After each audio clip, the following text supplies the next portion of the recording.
అందరికీ ఇండిపెండెంట్ దినోత్సవ శుభాకాంక్షలు. మీడియా సమావేశంలో పాల్గొంటున్నటువంటి బీఆర్ఎస్ పార్టీ నాయకులకు, అదేవిధంగా మీడియా మిత్రులందరికీ, ప్రింట్ అండ్ ఎలక్ట్రానిక్ మీడియా మా కెమెరామెన్లందరికీ కూడా పేరు పేరు నమస్కారం తెలియజేస్తాను. నిజంగా రాజకీయాలు ఎట్లయిపోయినాయి అంటే చాలా చిల్లరగా అయిపోయినాయి. ఎందుకంటే ఎవడు పడితే వాడు రాజకీయాలు చిల్లరగా రావడం వల్ల రాజకీయాలు కూడా చిల్లరైపోయినాయి. మేము యూనివర్సిటీలో చదువుకున్నప్పుడు రాజకీయాలను చూసి గొప్పగా ఒక మోడల్గా ఉండాలి, పలానోళ్ళ ఇట్లా కేసీఆర్ లాంటి నాయకులను చూసి, కొంతమంది వెంకయ్య నాయుడు, కొంతమంది చాలామంది జైపాల్ రెడ్డి లాంటి నాయకులను చూసి ఒక ఇన్స్పైర్ ఉండేది. కానీ ఇప్పుడు రాజకీయాలు మాట్లాడుతున్నటువంటి రాజకీయ మాటల నాయకుల వల్ల చిన్నపిల్లలు కూడా చిదరించుకుంటూ ఉన్నారు.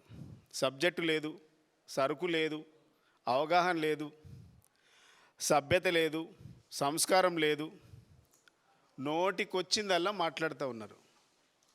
ఇక కొంతమందిని చూస్తే అయితే అసలు వికారం పుడుతుంది మాట్లాడేటువంటి మాటలు. దాంట్లో ఈ నిజామాబాద్ ఎంపీ అరవింద్ ఒక ఆయన, అసలు ఆయన పేరు చూస్తేనే చాలామందికి ఎలర్జీ ఉంటుంది. ఆయనను చూసినా, ఆయన ఆకారం చూసినా, ఆయన మాటలు చూసినా చాలామంది వికారించుకుంటారు. ఆ విషయం మనోనికి తెలియదు పాపం. కొంతమంది ఏమో అరవింద్ అంటారు, కొంతమందో అరగుండు అరవింద్ అంటారు. ఇక నిజామాబాద్ లాంటి ప్రాంతంలో అయితేనేమో సైకో అరవింద్ అని కూడా అంటారు. కానీ ఆ విషయం మనోనికి తెలియదు పాపం. తెలియక బలుపుతోని, అహంకారంతో ఇక మొత్తం ఆయన సామ్రాజ్యమైనట్టు తెలంగాణ ప్రజలంతా ఆయనకు బానిసలుగా, లేకుంటే రాజకీయ పార్టీలంతా ఆయనకు బానిసలుగా, ఈయననేమో మిగిలిన దొర అంటాడు. నాకు తెలిసి ఇలా ఈ రోజుల్లో దొరలు ఎవరు అట్లా మాట్లాడతలేరు, వాళ్ళు కామన్ అయిపోయినారు. ఈయనకు 100 రేట్లు ఉంది ఆ బలుపు, 100 రేట్లు. బిడ్డ, నీ కొవ్వు నువ్వు డైట్ చేస్తావేమో, డైట్ లేకుండానే నీ కొవ్వు కరిగిస్తాం, గుర్తుపెట్టుకో. నీ డైట్ అవసరం లేదు, డైట్ లేకుండా నీ కొవ్వు కరిగే రోజు వస్తుంది. ఏం మాటలు అది, ఏం అహంకారం, కొవ్వెక్కి బలుపు అహంకారంతో నోటికి వచ్చినట్టు మాట్లాడదాం. మాకు తిట్టరాదా? ఏం రా అరవింద్, బేవకూబ్, యూజ్లెస్ ఫెలో, అరేయ్ ఒరేయ్ అయ్యా గియ్యా మాట్లాడరాకనా మాకు? మిస్టర్ అరవింద్, నువ్వు ఏ గడ్డ మీద పుట్టినవో మేము అదే గడ్డ మీద పుట్టినావు. పార్లమెంట్ మెంబరు నువ్వు వార్డు మెంబర్ కాడ అధ్వానం మాట్లాడుతున్నావు. ఏం సంస్కారమే అనేది? ఈ రాష్ట్రంలో ఇంతకుముందు ఒక 20 ఏళ్ళ కింద ఇట్లా లేదు. ఇట్లాంటి చిల్లరగాళ్ళు అందరూ వచ్చినాక రాజకీయాలు ఖరాబ్ అయిపోయినాయి. ఎవడన్నా కొత్తోడు రావాలంటే భయపడుతుండ్రు. ఎందుకంటే ఈ చిల్లర మాట్లాడుతుండ్రు, మాటలన్నీ చిల్లర అయిపోయినాయి, చేతలు లేదు. పసుబోర్డు తెస్తా అని చెప్పినావు, పసుబోర్డు తెచ్చినావా? ఉత్తబోర్డు పట్టుకొచ్చినావు. పసుబోర్డు తెచ్చుకొని ఓట్లు వేసినావు, ఉత్తబోర్డు పట్టుకొచ్చినావు. నువ్వు గెలిచిన దాని మీద మాట్లాడవా అంటే ఉత్తగానే గిల్లి కంచెం పెట్టుకొని, పంచాయతీ పెట్టుకొని నోటుకొచ్చినట్టు మా కేటీఆర్ గారి మీద నోటుకొచ్చినట్టు మాట్లాడిండు, మా హరీష్ రావు గారి మీద నోటుకొచ్చినట్టు మాట్లాడిండు. బల్బు మామూలుగా లేదు. బల్బు అంటే అసలు బల్బుకి కేరా పడ్డాస్ ఇవ్వడంటే ఇట్లాంటివన్నీ చూపించాలి. ఇట్లాంటివన్నీ కేరా పడ్డాస్, బల్బు, అహంకారం, నోటి దూల అడ్రస్ ఎవరిని చూపించాలంటే అరవింద్ని చూపించాలి. రిపోర్టర్లను పట్టుకొని, జర్నలిస్ట్లను పట్టుకొని నోటుకొచ్చినటువంటి మాటలు మాట్లాడుతూ ఉండు. రిపోర్టర్ల మీద అసభ్యంగా మాట్లాడినటువంటి మాటలను మా నాయకులు కేటీఆర్, అదేవిధంగా హరీష్ రావు గారి పైన మాట్లాడినటువంటి అసభ్యపు మాటలను వెనక్కి తీసుకోవాలి, వాటిని తీవ్రంగా ఖండిస్తూ ఉన్నాం. ఇలా మాకు మాట్లాడరాకని కాదు, నోటికి వచ్చినట్టు మాకు కూడా మాట్లాడచ్చు అరవింద్. ఎందుకంటే గురవింద అనుకుంటుందట, దాని కింద నలుపు ఉంటుంది, అది ఎరగది, మందికి నీతులు చెప్తుంటుంది. ఇలా నీతులు చెప్తున్నావు, నీ చరిత్ర ఎవడు తెలియదా? నీ చరిత్ర ఎవడు తెలియదు. అయ్యను కూడా అవమానించినటువంటి చరిత్ర నీది. తండ్రి అంటే ఎవ్వరికైనా సంస్కారం ఉంటుంది, బాధ్యత ఉంటుంది, ప్రేమ ఉంటుంది. నీ అయ్యను కూడా అవమానించి వేరేటోళ్ళ అయ్య గురించి మాట్లాడే నైతికత ఎక్కడదా నీకు అరవింద్? ఈ ఎవడు మాట్లాడతాడంటే విలువలు లేనోడు, సభ్యత సమాజంలో సభ్యత లేనోడు, సంస్కారం లేనోడే ఇంకోళ్ళ అయ్య గురించి మాట్లాడతాడు. నీ అయ్య గురించి మాట్లాడి నీ అయ్యని ఇష్టపడి ఉంటే నీ అయ్య ఐడియాలజీలో పనిచేస్తే ఇంకోళ్ళ అయ్యల గురించి మాట్లాడు. ఎందుకంటే నీ అయ్య లేడు. వాస్తవంగా చెప్తున్నా, డి శ్రీనివాస్ గారు అంటే నాకు చాలా అపారమైనటువంటి గౌరవం. ఆయన కాంగ్రెస్ పార్టీలో ఉన్నా చాలా గౌరవంగా మాట్లాడేది. మేము తెలంగాణ ఉద్యమంలో ఆయనతోని మేము 2-3 సార్లు పోయి మెమరాండం ఇచ్చినాం. కాంగ్రెస్ పార్టీ వదిలేస్తే మా పార్టీకి వస్తే మేము గౌరవించి రాజ్యసభ మెంబర్ని చేసినాం. ఆ విశ్వాసం కూడా లేని విశ్వాసఘాతకుడు కదా నీవు. కుక్కకు విశ్వాసం ఉంటుంది, నీకు లేదు. మీ అయ్యకు ఆ పార్టీ వదిలేస్తే నువ్వేమో మీ అయ్యనేమో మీ నాయన డి శ్రీనివాస్ గారేమో కాంగ్రెస్లో ఉన్నాడు, నువ్వేమో బీజేపీలో ఉన్నావు. అంటే నీ అయ్య ఐడియాలజీ నీకు లేదు. అంటే నీకు లేదు అంటే నీకు సంస్కారం లేదు. నీకు సంస్కారం ఉంటే నువ్వు ఆయనతో ఉండాలి, ఐడియాలజీలో పనిచేయాలనుకుంటే. నీకు సంస్కారం లేనివాడివి నువ్వు ఇంకోళ్ళ అయ్యల గురించి మాట్లాడుతూ ఉన్నావు. ఒకటి. రెండవది, కాంగ్రెస్ పార్టీలోకి వెళ్ళి బీఆర్ఎస్ పార్టీకి వస్తే రాజ్యసభ మెంబర్ చేసి చాలా అద్భుతంగా గౌరవించుకున్నాం మేము. డి శ్రీనివాస్ అనేటువంటి స్వర్గీయ డి శ్రీనివాస్ అనేటువంటి వ్యక్తి లేకపోతే అసలు నువ్వెవడు, నీ బతికేంది? రోడ్డు మీద అమాయకుడివి, అనామకుడివి. డి శ్రీనివాస్ గారు పాపం ఆయనను కించపరచడం కాదు, నీ చిల్లర చేష్టలు చెప్తున్నా నేను. నువ్వు ప్రెస్ వాళ్ళ మీద మాట్లాడినటువంటి మాటలు, మా నాయకుడు కేటీఆర్ గారి మీద, హరీష్ రావు గారి మీద మాట్లాడినటువంటి మాటలకు నేను వివరణ ఇస్తున్నా. ఎందుకంటే చిల్లర మాటలు బంద్ చేసుకో. పార్లమెంటు మెంబర్కి చిల్లరగాలం పంపద్దు అంటున్నా నేను. గీట్లనే వార్డు మెంబర్లను చేయాలి ఇట్లాంటి కొడుకులా. సైకోలు కదా, సైకో తీరుగా ఏదో అహంకారం. ఎంత కొవ్వెక్కి మాట్లాడుతున్నావు నీ మాటలు చూస్తే. ఎవరైనా వీడియో చూస్తే ఎంత బలుపు ఉన్నది వీనికి అనుకోవాలి, అట్లుంది నీ మాట. అర్థమవుతుందా? వీడియో చూపిస్తాను నేను. ఎంత బలుపు అంటే అసలు మనిషి అనే వాడికి గింత బలుపు ఉండనే వద్దు అసలు. నీకు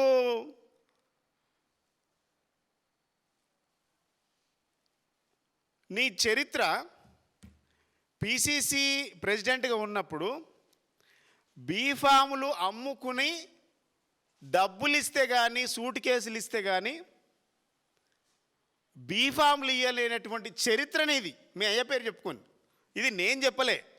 జలీల్ కాల్ అనేటువంటి విజయవాడలో ఉన్నటువంటి మాజీ తెలుగుదేశం శాసనసభ్యుడు అనుకుంటా, బహుశా తెలుగుదేశంలో ఉన్నాడు అనుకుంటా. ఆయన మాట్లాడినటువంటి మాటలు గుర్తు చేస్తున్న మిస్టర్ అరవింద్. ఒకవేళ నీకు చిత్తశుద్ధి ఉంటే, నీకు ఉండదు, అది వేరే విషయం. కృతజ్ఞత లేనోనికి చిత్తశుద్ధి ఎందుకు ఉంటుంది? ఉండదు. సంస్కారం లేదు. ఒకవేళ నీకు ఓపుకుంటే, వాడోడు ఈడోడు ఉంటారు కదా నీ దగ్గర చెంచగాళ్ళు, వాళ్ళకి చెప్పైనా 2004లో బీఫాములు ఇచ్చేటప్పుడు సూట్ కేసులు తీసుకున్నటువంటి ఆరోపణలు చేసినటువంటి జలీల్ ఖాన్ స్టేట్మెంట్ తీసి, పాత పేపర్లు తీసి చదువుకో. ఒకవేళ నన్ను పంపించమంటే నా దగ్గర ఉండే నేను పంపిస్తాను నీకు. అది నీ చరిత్ర. అలాంటి చరిత్ర ఉన్నోడు కేటీఆర్ గారి మీద మాట్లాడితే నీకు నైతిక హక్కు ఉందా? నాకు అర్థం కాదు. కానీ కేటీఆర్ గారు ఉద్యోగం వదిలేసి ఉద్యమం చేసి జైలుకు పోయి కేసులు పెట్టుకొని తెలంగాణ ఉద్యమంలో తన వంతు భాగస్వామ్యమైండు. మాలాంటి వాళ్ళందరికీ ఒక మార్గదర్శకం కేటీఆర్ గారు. నువ్వే వాళ్ళకు మార్గదర్శకం? గుట్కా గాళ్లకు, పాన్పరాగ్ గాళ్లకు, సైకా గాళ్లకు నువ్వు మార్గదర్శకం. నీ మాటలు ఇన్నోడు గట్టేపోతాడు. కేటీఆర్ గారి, హరీష్ రావు గారి గురించి పోల్చుకునే స్థాయి అనేది వాళ్ళ గోటి కూడా సరిపోవు నువ్వు. ఎందుకంటే ఉద్యమంలో నేనే చూలే నీ ముఖం ఎన్నడు. 14 ఏళ్ళ ఉద్యమంలో నేనే చూలే నీ ముఖం. అచానకు నీ అయ్య పేరు చెప్పుకొని వస్తే నువ్వు ఎంపీ అయినావు. ఎంపీ అయినప్పుడు ఏం చేయాలి? ఈ రాజ్యసభలో నిన్ను పార్లమెంటుకు పంపితే ఒక్క రోజన్న పార్లమెంటు సమస్యల మీద, తెలంగాణ సమస్యల గురించి మాట్లాడినావా అరవింద్? బాగా మాట్లాడుతున్నావు. ఈ తెలంగాణలో రైతుల గురించి మాట్లాడినావా? తెలంగాణలో కాళేశ్వరం గట్టి పొలాలన్నీ ఎండబెడుతున్నటువంటి రేవంత్ రెడ్డి గురించి మాట్లాడినావా? నీళ్ళ గురించి మాట్లాడుతున్నావు నువ్వు. ఈటల రాజేందర్ గారికి సోయి ఉంది కాబట్టి, తెలంగాణ ఉద్యమంలో ఉన్నాడు కాబట్టి కాళేశ్వరంతో నీళ్లు నింపి పొలాలకు నీళ్ళు ఇవ్వాలని ఈటల రాజేందర్ గారు అన్నారు. నువ్వేమంటున్నావు? ఎందుకంటే నీకు తొత్తుగా ఉండడం అలవాటు కాబట్టి నువ్వు హరీష్ రావు గారు కట్టినటువంటి కాళేశ్వరం ప్రాజెక్టును వ్యతిరేకిస్తూ ఇలా నీ నోటికి వచ్చినటువంటి మాటలు మాట్లాడుతూ ఉన్నారు. అరే బేవకూఫ్ అని అనరాదా నాకు? నువ్వు మాట్లాడుతున్నావు కదా, అరే బేవకూఫ్ అని నేను అనరాదా? కానీ నీలాంటి సంస్కారహీనులకు, నాలాంటి సంస్కారవంతంగా 24 సంవత్సరాల నుంచి పార్టీలో పనిచేస్తున్నా మా నాయకుడు ఇదే వేదిక మీద నేను చెప్తా ఉన్నాం, మా పార్టీలో ఎవరైనా అసభ్యకరమైనటువంటి భాష మాట్లాడితే మా నాయకులు కేసీఆర్ గారు మమ్మల్ని పిలిచి వేదికల మీద, ఎప్పుడు కూడా ప్రెస్ మీట్లలో వేదికల మీద అసభ్యకరమైనటువంటి మాటలు, అన్పార్లమెంట్ లాంగ్వేజ్ మాట్లాడొద్దని మాకు వార్నింగ్ ఇచ్చిండు. మేము ఆయన పెంచినటువంటి మొక్కలం. నీలాంటి కుక్కలకు సమాధానం చెప్పాల్సిన అవసరం లేదు. ఎందుకంటే పోల్చుకోలేం, మాతో కూడా పోల్చుకోకు. నువ్వు హరీష్ రావు గారి గురించి, కేటీఆర్ గారి గురించి బేవకూఫ్, అరే నీ అయ్య పేరు చెప్పుకొని, ఆయన అయ్య పేరు చెప్పుకొని రాలే, తెలంగాణ ఉద్యమం పేరు మీద వచ్చిండు. అయ్య పేరు చెప్పుకొని పార్లమెంట్లో అడుగుపెట్టినటువంటి చరిత్ర నీది అరవింద్ అంటున్నా నేను, మాది కాదు. ఎప్పుడు మాట్లాడకట్లా. బీజేపీ ఏమో ధర్మం, దేశం, ధర్మం, వందే మాతరం పెద్ద పెద్ద డైలాగ్ కొడతాడు మోడీ. ఇక ఆ సోకాజ్ మాటలు పట్టుకొని మీరు పెద్ద పెద్ద డైలాగులు కొడతారు. ఈడ దేశం కోసం, ధర్మం కోసం మాట్లాడేటువంటి నాయకులు గివేనా మీ మాటలు? మీ పార్లమెంట్ మెంబరు, శాసనసభ్యులు, ప్రజాప్రతినిధులే ఇట్లా మాట్లాడితే అసలు రోడ్ల మీద మామూలుగా పని చేసుకొని సామాన్యుడు ఏం మాట్లాడాలి అంటున్నాం. మానవుడు, సామాన్యుడు, కామన్ మ్యాన్ ఇలాంటి మాటలు మాట్లాడడం మానేసిండు ఒరిజినల్గా. ఈ నాయకులు మాట్లాడడం వల్ల ఇదేదో ప్యాషన్ అనుకుంటారు, ఇది కొత్త లాంగ్వేజ్ అనుకుంటున్నారు. నిజంగా ఇదేదో కొత్త లాంగ్వేజు. ఇంతకుముందు ఎప్పుడన్నా మాట్లాడాలంటే కొద్దిగా వెనక ముందు ఆలోచించేవాళ్ళు, ఇలాంటి మాటలు మాట్లాడడానికి వెనక ముందు ఆలోచించేవాళ్ళు. అరే వీళ్ళు చదువుకున్నారు, జల సూటు బూట్ వేసుకున్నాడు, వినుముంగట మాట్లాడితే మనం తక్కువైపోతామేమో అని అనుకుందరు. ఇలా వీడే సూట్ బూట్ వేసుకొని మంచిగా లాల్చా పైజాములు వేసుకొని కండవాళ్ళు కప్పుకొని చిల్లర భాష మాట్లాడుతుంటే ఇదే ప్యాషన్ భాష ఏమో అని కామన్ మ్యాన్ అనుకుంటుండు. మిమ్మల్ని చూసి సమాజము బాగుపడు కాదు, ఖరాబ్ అయిపోతుంది. మీలాంటి ద్రోగులను తెలంగాణ కాదు దేశాన్ని వదిలేలా తరిమి కొట్టాలి. అలాంటి ద్రోహులు మీరు, దేశం పేరు, ధర్మం పేరు, మతం పేరు చెప్పుకొని బతుకుతున్నటువంటి మీరు దేశం దాటేదాకా తన్ని తరమాలి. లాంగ్వేజ్ మార్చుకో, బాడీ లాంగ్వేజ్ మార్చుకో. చదువుకోనవాడు కూడా చాలా అద్భుతంగా, సంస్కారంగా మాట్లాడుతూ ఉన్నాడు. కానీ నువ్వు ఏం చదివినావు నాకు తెలియదు. సంస్కారహీనుడి కంటే అధ్వానంగా మాట్లాడుతూ ఉన్నావు. గింత సంస్కారహీనంగా మాట్లాడేటువంటి నీకు ప్రజలు, నిన్ను గెలిపించుకున్నటువంటి ఓటర్లు డెఫినెట్గా బుద్ధి చెప్తారు. అర్థమవుతుందా? డెఫినెట్గా బుద్ధి చెప్తారు. ఇగో ఒకసారి వినిపిస్తాయి మాటలు.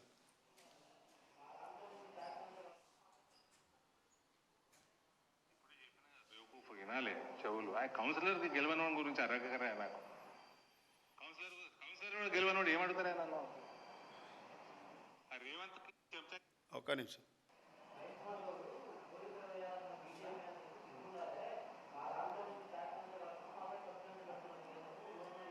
ఇప్పుడే చెప్పిన బేవకూఫ్ వినాలి చెవులు. ఆ కౌన్సిలర్కి గెలవనోడి గురించి అడగకరా నాకు. అయితే కౌన్సిలర్ల గెలవని వాళ్ళ గురించి ఏం మాట్లాడుతూ అంటాడు. వాస్తవంగా అసలు ఇట్లా మాట్లాడుతున్నాడు బేవకు కదా. ఒక పార్లమెంట్ మెంబర్ అంటే ఢిల్లీ స్థాయిలో రాజధానిలో ఉండి మాట్లాడేటువంటి భాష ఎట్లుండాలి? నీలాంటోని చూసి రాబోయే యువత రాజకీయాల్లోకి వచ్చేటువంటి యువత చదువుకున్న వాళ్ళు ఒక మోడల్గా తీసుకోవాలి. ఎంపీ అంటే పార్లమెంట్ మెంబర్ అంటే వార్డు మెంబర్ లాగా చిల్లరగా మాట్లాడదు. వార్డు మెంబర్లు కూడా చాలా అద్భుతంగా మాట్లాడుతూ ఉన్నారు. నీలాగా వరేయ్ తురేయ్ నీ అయ్యా నీ గియ్యా బిడ్డ ఒళ్ళు దగ్గర పెట్టి మాట్లాడుకో అరవింద్. నీ ఆయుషాలు నీ ఆటలు పోనీలే అని వదిలేస్తున్నాం. మాకు మాట్లాడరా కాదు, పండబెట్టి తొక్కుతాం బిడ్డ. ఏమనుకుంటున్నావు? మా నాయకుల గురించి ఇష్టం వచ్చినట్టు మాట్లాడింది. నీకు దమ్ముంటే 8 ఎంపీలు గెలిపించిర్రా, ఏం చేసినావు చెప్పు. నీ నియోజకవర్గంలో కళ్ళు మూసుకొని నోటికి గడగడ పలానా పని చేసినావు ఒక 10 పనులు చెప్పు. 10 పనులు చెప్పవా నీకు దమ్ముంటే, నీకు చిత్తశుద్ధి ఉంటే. ఏం లేదు, వచ్చే ఫ్లైట్ దిగే ఫ్లైట్ ఎక్కాలి, స్టైల్ కొట్టాలి. తమాషాలు అయిపోయినాయి. భాష, తెలంగాణ భాషని వక్రీకరిస్తుండ్రు మీరు, తెలంగాణ చరిత్రను వక్రీకరిస్తుండ్రు. ఇలాంటి నీచులు, ఇలాంటి నికృష్టులు, ద్రోహులు, ఇలాంటి అహంకారంతో మాట్లాడేటువంటి వ్యక్తులు ఈ రాష్ట్రంలో పనికిమాలిన వాళ్ళు నా దృష్టిలో. ఇప్పటికైనా సంస్కారంతో మాట్లాడు. సంస్కారంతో మాట్లాడకుంటే తాట తీస్తాం బిడ్డ. మీ చరిత్ర ఏందో తెలుసుకొని మాట్లాడుండ్రి. నోటికొచ్చినట్టు మాట్లాడితే ఊరుకున్న ప్రసక్తి లేదు. మా నాయకులను కించపరిచే విధంగా చేతనైతే ఈ రాష్ట్ర ప్రభుత్వం ఫీజు రియంబర్స్మెంట్ మీద విద్యార్థులు అరుగోస పడుతూ ఉన్నారు. అరవింద్, ఒక్క రోజైనా మాట్లాడినావా? నువ్వు ఒక్క రోజైనా ప్రభుత్వం మీద మాట్లాడినావా? రైతు పొలాల కోసం ఒక్క రోజైనా మాట్లాడినావా? రైతు ఆత్మహత్యల గురించి ఒక్క రోజైనా మాట్లాడినావా? ఎస్సీ ఎస్టీ బీసీ గురుకులాలలో 150 మంది పైగా విద్యార్థులు చనిపోయినారు. ఒక్క రోజున ఖండించినవా? నీ ముఖానికి అడుగుతున్నా నేను. 1000కి పైగా విద్యార్థులు ఫుడ్ పాయిజన్తో హాస్పిటల్లో పడ్డారు. ఒక్క రోజైనా మాట్లాడినవా? ఖండించినవా? ఏం ముఖం పెట్టుకొని మాట్లాడుతావు మా గురించి? ఫీజు రియంబర్స్మెంట్ ఇచ్చిందే మేము కదా, 20,000 కోట్లు ఇచ్చినాం మేము. ఎవడైతే ఇయ్యాలో గాళ్ళ గురించి మాట్లాడు, మా గురించి మాట్లాడకు. అది మాట్లాడకుండా ఏదో ప్యాషన్ కోసం 3 ఉత్తాయి 2 కొత్తవి మాట్లాడి మీడియాలో ఆ రోజు వార్తలలో సంచలనాల కోసం, పేపర్ లైన్లో హెడ్లైన్ల కోసం నీ నోటికి వచ్చినట్టు మాట్లాడితే నీ నోటి దూల ఉంటే బయట పోయి తీర్చుకో. మా నాయకుల మీద మాట్లాడితే బిడ్డ తస్మాత్ జాగ్రత్త. ఇది మంచిగా చెప్తున్నా నీకు, తస్మాత్ జాగ్రత్త. నీ భాష మార్చుకో. నీకు గుండె మీద ఎంటికలు లేక మైండ్ దొబ్బి చిప్పు దొబ్బింది. అందుకే నీకేం మాట్లాడాలని అర్థమవుతలేదు. నీకు ఎంటికలు లేక నెత్తిపైన చిప్పు దొబ్బి నోటికి వచ్చిన బూతులు మాట్లాడుతూ ఉన్నావు. మేము కూడా మిస్టర్ అరవింద్, నేను కూడా అద్భుతంగా మాట్లాడగలుగుతా. తెలుగు సాహిత్యంలో బూతులు మాట్లాడగలుగుతా.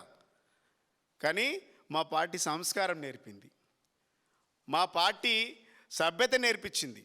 మిగిలిన పార్టీలు ఏం నేర్పుతున్నాయో నాకు తెలుస్తలేదు. ఎందుకంటే కాంగ్రెస్ వాళ్ళు, బీజేపీ వాళ్ళు, ఏ లీడర్ చూసినా ఈ రాష్ట్రంలో ఎవడు సంస్కారంగా మాట్లాడతలేదు. నేను 3 ఏళ్ళ నుంచి చూస్తున్నా. నోటికి వచ్చినటువంటి బూతులు మాట్లాడు. ఈ సంస్కారహీనులకు సమాజమే, తెలంగాణ సమాజమే సమాధానం చెప్పే రోజు వస్తుంది. ఓట్లతో చెప్తారు బిడ్డ. ఒళ్ళు దగ్గర పెట్టుకొని మాట్లాడి, మళ్ళీ ఒకవేళ మాట్లాడితే డెఫినెట్గా దానికి తగ్గట్టు పరిష్కారం ఉంటుంది. ఇప్పటికైనా అరవింద్ సంస్కారంతో, సభ్యతతో మాట్లాడాలి. నీకు చిత్తశుద్ధి ఉంటే నీ గెలిపించిన నీ నియోజకవర్గంలో డెవలప్మెంట్ చేయి. తెలంగాణకు రావాల్సినటువంటి బడ్జెట్ తీసుకురా, వాటి మీద మాట్లాడు. కాంగ్రెస్ పార్టీ చేస్తున్నటువంటి అరాచకాల మీద 75 సార్లు ముఖ్యమంత్రి పోయిండు, 75 పైసలు తీసుకురాలే, దాని మీద మాట్లాడు. మా కేసీఆర్ గారి గురించి, తెలంగాణ తీసుకొచ్చినటువంటి జాతిపితనే కేసీఆర్ గారు కనుక తెలంగాణ తేకపోతే నీకు పదవి లేదు, నీ దోస్తుకు కూడా పదవి లేదు. గుర్తుపెట్టుకో. రేవంత్ రెడ్డి గారు నువ్వు దోస్తులు కదా, నీకు పదవి లేదు, నీ దోస్తుకు కూడా పదవి లేదు. ఇప్పుడున్న నీ 8 మంది ఎంపీలకు పదవులు లేవు. ఈ రాష్ట్రంలో ఉన్నటువంటి మంత్రులకు, ఎమ్మెల్యేలకు కూడా పదవులు లేవు. కేసీఆర్ గారు మీకు పెట్టినటువంటి భిక్ష. కేసీఆర్ గారిని ఎవరైనా తిడితే పురుగుల పడేస్తారు. తస్మాత్ జాగ్రత్త.